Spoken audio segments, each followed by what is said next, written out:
Item ಯಾವುದೇ ಇರಲಿ try ಮಾಡಿ ಆಚಿ ಚಿಕನ್ ಮಸಾಲಾ. ಆಚಿ ಚಿಕನ್ ಮಸಾಲಾ ಅದರಲ್ಲೂ ಕೂಡ ನಮ್ಮ ಕೆಲವರೆಲ್ಲರೂ ಉಳಿತಾಯ ಮಾಡುವಂತಹ ಕೆಲವು ವಿಧಾನಗಳು ಇದಾವೆ. ಸುಮ್ನೆ ಸುಟ್ಟುವಂತದ್ದು, ಸುಮ್ನೆ ತಗೊಳ್ಳುವಂತದ್ದು, ಆತರ ಮಾಡಿ ವೇಸ್ಟ್ ಮಾಡೋದ್ರ ಬದಲಿಗೆ ಇದರಲ್ಲಿ ನಾವು ಹಿತವಾಗಿ ಪೆಟ್ರೋಲ್ನ ಉಪಯೋಗಿಸಿ ನಾವು ಅದ್ರ ಬಗ್ಗೆ ಉಳಿಸ್ಕೊಂಡು ನಾವು ನಮ್ಮ ಕೈಲಾಗುವಂತ ಸಪೋರ್ಟ್ ಆಗುತ್ತೆ. ಇದು ನಾವು ಮಾಡ್ಬೋದು ಅಂತ ಹೇಳಿ ನನ್ನ ಕಡೆಯಿಂದ ಒಂದು ದೇಶದ ಒಂದು ಮನವಿ ಅಂತ ನಾನು ಕೇಳ್ಕೊತಾ ಇದ್ದೀನಿ. ತುಂಬಾನೇ ಸಮಸ್ಯೆ ಆಗಿದೆ. ನಾನು ಪ್ರತಿದಿನನೂ ಟಿವಿ ನೋಡ್ತಾ ಇದ್ದೀನಿ. ನಮ್ಮನೆಯವರು ಸಹ ಎಕ್ಸ್ ಆರ್ಮಿ 25 ದಿವಸ ಸರ್ವಿಸ್ ಮಾಡಿ ಕಾರ್ಗಿಲ್ ವಾರ್ ಅದರಲ್ಲೆಲ್ಲ ಪಾರ್ಟಿಸಿಪೇಟ್ ಮಾಡಿದ್ದಾರೆ. ಮತ್ತೆ ಎಲ್ಲ ನೋಡ್ತಾ ಇದೀವಿ, ದಿನಾನು ಟಿವಿ ನೋಡ್ತೀವಿ. ನಿಜವಾಗ್ಲೂ ತುಂಬಾ ದುಃಖಕರ ಇದಾಗಿದೆ. ಯಾಕೆ ಈ ತರ ಯುದ್ಧ ಮಾಡ್ತಾ ಇದ್ದಾರೆ ಅನ್ನೋದು ಬಂದಿದೆ. ಅದೇ ಈ ಗ್ಯಾಸ್ ಈಗ ಆಟೋದಲ್ಲಿ ಜಸ್ಟ್ ಬಂದ್ವಿ, 200 ರೂಪಾಯಿ ಕೇಳಿದ್ರು. ಅವರು ಪಾಪ ಅವ್ರ ಸಮಸ್ಯೆನೆ. ಇನ್ನು ಗ್ಯಾಸ್ ಇಲ್ಲ ಮೇಡಮ್, ರಾತ್ರಿ ಎಲ್ಲ ಕಾದ್ವಿ, ಸಿಗಲ್ಲ ಗ್ಯಾಸ್. 200 ರೂಪಾಯಿ 90 ರೂಪಾಯಿ 100 ರೂಪಾಯಿ ಆಗಿದೆ. ನಾವೇನ್ ಮಾಡಿ 100 ರೂಪಾಯಿ ಕರ್ಕೊಂಡು ಹೋಗ್ತಿದ್ದೀವಿ. ಎಷ್ಟು ಸಮಸ್ಯೆ ಆಗಿದೆ ಜನ ಬಳಕೆ ನಿಜವಾಗ್ಲೂ. ಆದ್ರೆ ಏನಂದ್ರೆ ನಾವೇ ಸ್ವಲ್ಪ ಇವಾಗ ಅನುಸರಿಸ್ಕೋಬೇಕು. ಅದೇ ಈಗ ಹೋಟೆಲ್ಗಳೆಲ್ಲ ಬಂದು ಎಂತೆಂತ ಒಳ್ಳೊಳ್ಳೆ ಹೋಟೆಲ್ಗಳಲ್ಲಿ ತಿಂಡಿ ಇಲ್ಲ, ಊಟ ಇಲ್ಲ, ಸಿಗ್ತಾ ಇಲ್ಲ. ಗಂಡಸರು ತುಂಬಾ ಸಮಸ್ಯೆ ಆಗಿದೆ. ಯಾಕಂದ್ರೆ ನಾವು ಮನೇಲಿ ಮಾಡಿದ್ರು ಪೆಟ್ರೋಲ್ ಬೆಲೆ ಮತ್ತೆ ಡೀಸೆಲ್ ಬೆಲೆನೂ ಕೂಡ ಈಗ ಹೆಚ್ಚಾಗ್ತಾ ಇದೆ. ಎಲ್ಲ ಹೆಚ್ಚಾಗ್ತಿದೆ. ಪ್ರತಿಯೊಂದು ಯಾವ್ದನ್ನ ಕೇಳಿ ಎಲ್ಲ ಬೆಲೆ ಹೆಚ್ಚು, ಗ್ಯಾಸ್ ಬೆಲೆ ಹೆಚ್ಚು, ಪೆಟ್ರೋಲ್ ಬೆಲೆ ಹೆಚ್ಚು ಇದು ಮಾಡ್ತಾ ಇದ್ದಾರೆ. ಸೊ ನಾವೇನ್ ಮಾಡ್ಬೇಕು ಅಂದ್ರೆ ಈಗ ಅದನ್ನ ನಾವು ಈಗ ಅಡಿಗೆ ಒಲೆ, ಸೌದೆ ಆತರ ಗ್ಯಾಸ್ ಸ್ವಲ್ಪ ಈಗ ಒಂದೂವರೆ ತಿಂಗಳು ಉಪಯೋಗಿಸ ಆಗ್ತಿದ್ದು ನಾವು ಕಡಿಮೆ ಮಾಡ್ಕೋಬೇಕಾಗಿದೆ ಈಗ ಅಷ್ಟೇ. ಬೇರೆ ಸಮಸ್ಯೆ ಪರಿಹಾರ ಇಲ್ಲಾಂದ್ರೆ ಯುದ್ಧ ನಿಲ್ಬೇಕು. ಇಲ್ಲಾಂದ್ರೆ ನಾವು ಇದನ್ನ ಅಡಿಗೆ ಮತ್ತೆ ಹಳೆ ಸ್ಥಿತಿಗೆ ಹೋಗ್ಬೇಕಾಗಿದೆ. ಈಗ ನಾವು ಕೆಲವು ದಿವಸಗಳಿಂದ ನೋಡ್ತಾ ಇದ್ದೀವಿ ಯುದ್ಧ ಯಾವ ತರ ನಡೀತಾ ಇದೆ ಅಂತ. ಈಗ ಕೆಲವೊಮ್ಮೆ ನಾವು ಸಾರ್ವಜನಿಕರು ಸ್ಪಂದಿಸಬೇಕಾಗುತ್ತೆ ಅದಕ್ಕೆ.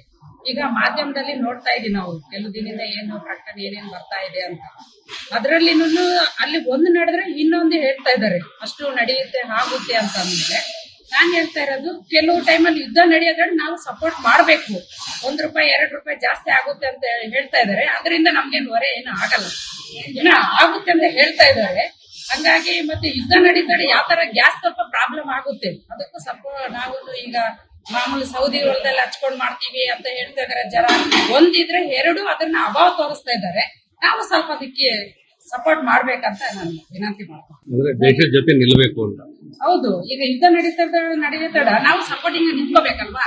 ಅದನ್ನೇ ನಾವು ದೊಡ್ಡದ ಮಾಡಿದ. ಈಗ 10 ದಿನ ಬರೋ ಗ್ಯಾಸ್ನ 5 ದಿನ ನಾವು ಅದನ್ನ ಉಳಿತಾಯ ಮಾಡ್ಕೋಬೇಕು. ಯಾಕಂತಂದ್ರೆ ನಮ್ ಮುಂಚೆನೆ ಸೂಚನೆ ಗೊತ್ತಿದಲ್ವ ಯುದ್ಧ ನಡೀತಾ ಇತ್ತು ಅಂದಾಗ. ಅದಕ್ಕೂ ನಾವು ಸಪೋರ್ಟ್ ಆಗಿ ನಿಂತ್ಕೊಂಡಿಲ್ಲ ಅಂದ್ರೆ ಹೇಗೆ ನಾವು ಮಾಡ್ಬೇಕು. 15 ದಿನ ಬರೋ ಸಿಲಿಂಡರ್ನ 1 ವಾರಕ್ಕೆ ಅದನ್ನ ಉಳಿತಾಯ ಮಾಡ್ಕೋಬೇಕನ್ನೋದು ನನ್ನ ಸಾರ್ವಜನಿಕರಲ್ಲಿ ವಿನಂತಿ ಮಾಡ್ತೀನಿ. ಇದು ಎಲ್ಲರಿಗೂ ಗೊತ್ತಿರೋಂಥ ವಿಚಾರ. ಅಂತಾರಾಷ್ಟ್ರೀಯ ಮಟ್ಟದಲ್ಲಿ ಯುದ್ಧ ಆಗ್ತಾ ಇರೋ ಕಾರಣಕ್ಕೆ ಎಲ್ಲಾ ಕಡೆ ತೈಲ ನಿಕ್ಷೇಪಗಳ ಮೇಲೆ ದಾಳಿ ಆಗ್ತಾ ಇರೋ ಕಾರಣಕ್ಕೆ ಸರಕು ಸಾಗಣೆಗೆ ಸಮಸ್ಯೆ ಆಗಿರೋ ಕಾರಣಕ್ಕಾಗಿ ತೈಲ ಬೆಲೆಗಳು ಹೆಚ್ಚಾಗ್ತಾ ಇದಾವೆ. ಅದ್ರ ಹೊಡೆತ ಈಗ ಭಾರತಕ್ಕೂ ಬಿದ್ದಿದೆ. ತೈಲ ಬೆಲೆ, ಗ್ಯಾಸಿನ ಅಭಾವ ಎಲ್ಲ ಸೃಷ್ಟಿ ಆಗ್ತಾ ಇದೆ. ಇದಕ್ಕೆ ಸಂಬಂಧಪಟ್ಟಂಗೆ ಈಗಾಗಲೇ ಒಂದಷ್ಟು ಪೂರ್ವಭಾವಿ ಒಂದಷ್ಟು ಗ್ಯಾಸ್ ಇರ್ಬೋದು, ತೈಲ ಇರ್ಬೋದು ಶೇಖರಣೆ ಆಗಿದ್ದು ಸಹಿತ ಯುದ್ಧದ ಕಾರಣಕ್ಕೆ ತೈಲ ಬೆಲೆ ಅಧಿಕವಾಗಿರುವಂಥದ್ದು ಎಲ್ರಿಗೂ ಕಷ್ಟ ಆಗಂತ ಸನ್ನಿವೇಶನೇ. ಆದ್ರೂ ಸಹಿತ ಒಂದಷ್ಟು ಪೂರ್ವಭಾವಿಯಾಗಿ ಆಗಂತಹ ಅದಕ್ಕೆ ಅದ್ರ ಮೇಲೆ ಹಾಕಂತಹ ಸೆಸ್ ಇರ್ಬೋದು, ಬೇರೆ ಬೇರೆ ತೆರಿಗೆಗಳನ್ನ ಕಡಿಮೆ ಮಾಡಿ ನಾಗರಿಕರಿಗೆ ಸ್ವಲ್ಪ ಪ್ರಮಾಣದ ಹೊರೆನ ತಗ್ಗಿಸ್ಬೇಕು ಅಂತೇಳಿ ಸಾರ್ವಜನಿಕರು ಒತ್ತಾಯ. ಇವತ್ತು ಇರಾನ್ ಮತ್ತು ಇಸ್ರೇಲ್ ಹಾಗೂ ಅಮೆರಿಕ ಯುದ್ಧ ಒಂದು ಘೋಷಣೆಗೆ ಸುಮಾರು ಇವತ್ತು 21 ದಿನ ಕಳೆದ 23 ದಿನ. ಇವತ್ತು ಆ ಯುದ್ಧ ಇವತ್ತು ಇಡೀ ವಿಶ್ವಾದ್ಯಂತ ಇವತ್ತು ಸಾರ್ವಜನಿಕರ ಮೇಲೆ, ಎಲ್ಲ ದೇಶಗಳ ಮೇಲೆ ಇವತ್ತು ತೆರಿಗೆ ಹೊರೆ.